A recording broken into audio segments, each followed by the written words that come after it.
Good morning everyone. It is the video for your chapter 4 of chemistry, that is separation of a substance.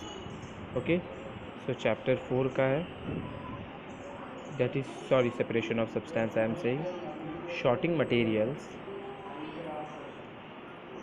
into groups. ठीक है, तो इस chapter का हम लोग जितना भी टॉपिक्स था वो तो कंप्लीट कर लिए थे. अब हम लोग को बैक ऑब्जेक्टिव्स कंप्लीट करना है. So we will be completing the whole back objectives of this chapter. तो सबसे पहला क्वेश्चन आपका देखिए क्या है. सबसे पहला क्वेश्चन है कि देयर आर, ये MCQ है आपका. Okay, choose the most appropriate answer. That there are about 118 different types of element. ठीक है, तो 118 डिफरेंट टाइप्स ऑफ क्या होगा, तो फर्स्ट का आंसर हो जाएगा A, that is element. Second हो जाएगा आपका which of the following is not a matter.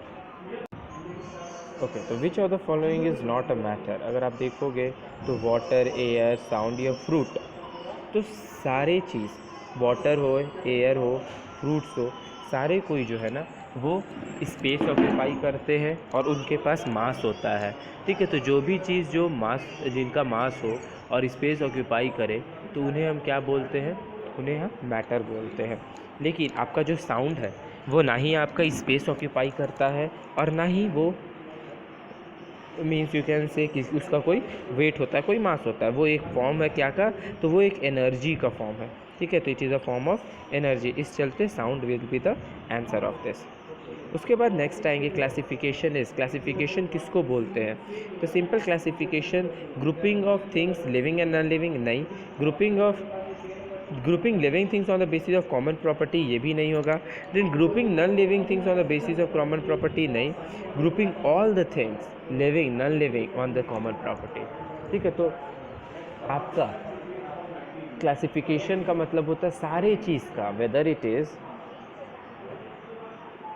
ठीक है, सारी चीज़ का, चाहे वो लिविंग हो या ना हो, सब चीज़ का वो होता है. ठीक है, तो आपका आंसर क्या हो जाएगा, डी नंबर. ओके, फिर आते हैं नेक्स्ट में क्वेश्चन नंबर 4 में. क्वेश्चन नंबर 4 है आपका क्लासिफिकेशन इज़ यूजफुल बिकॉज.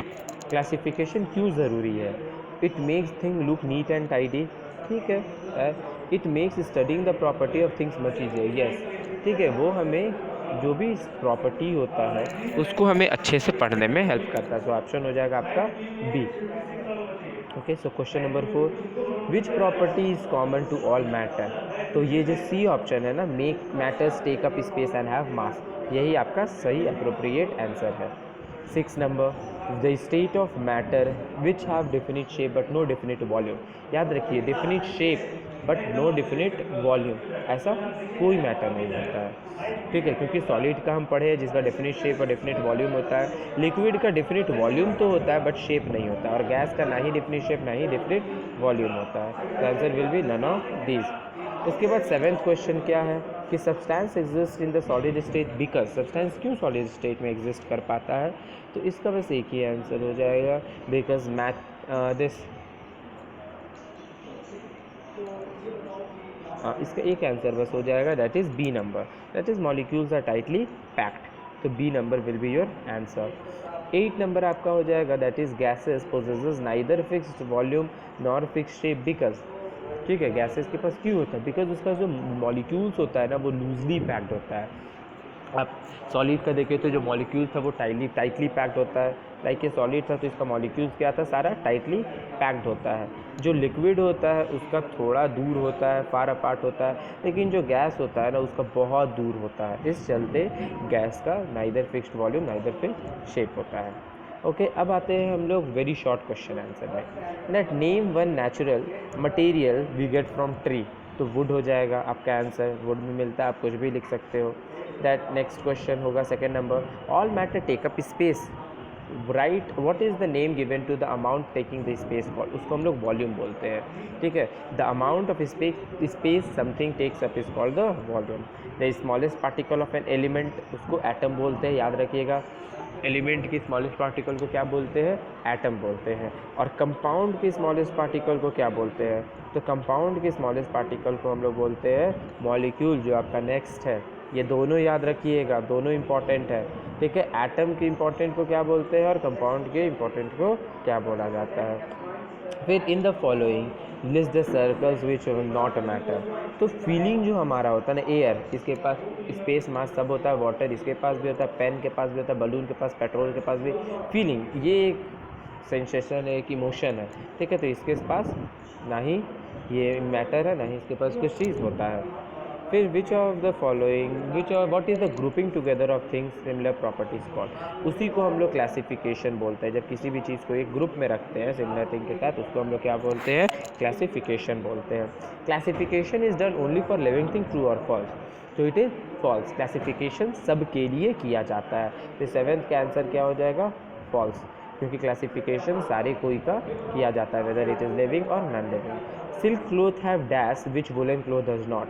याद रखिएगा, सिल्क क्लोथ के पास शाइन होता है, वुलन क्लोथ के पास शाइन नहीं होता है। तो आपका आंसर शाइन हो जाएगा। 9th हो जाएगा आपका which state of matter can be easily change into shape and size.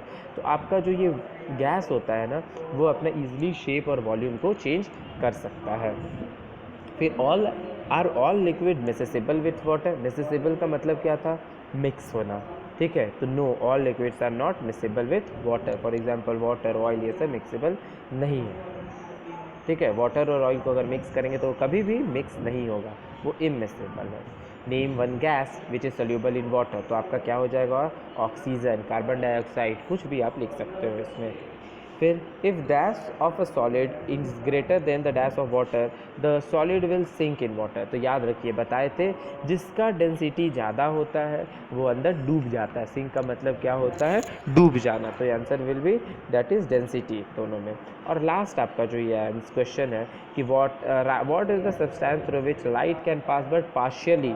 तो पार्शियली किस ऑब्जेक्ट से लाइट पास करता है, उसे हम क्या बोलते हैं, तो ट्रांसलूसेंट बोलते हैं। याद रखिएगा, क्या बोलते हैं, ट्रांसलूसेंट, ठीक है। लाइक ट्रांसपेरेंट क्या होता था, ट्रांसपेरेंट होता था जिससे पूरा लाइट पास कर जाए।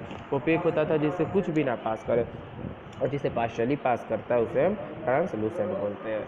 ओके, सो आपका यहाँ पर ये बैक ऑब्जेक्टिव्स का कंप्लीट होता है। नेक्स्ट वीडियो में हम लोग क्वेश्चन आंसर जैसे डिस्कस कर लेंगे। Okay, that's all for today, thank you.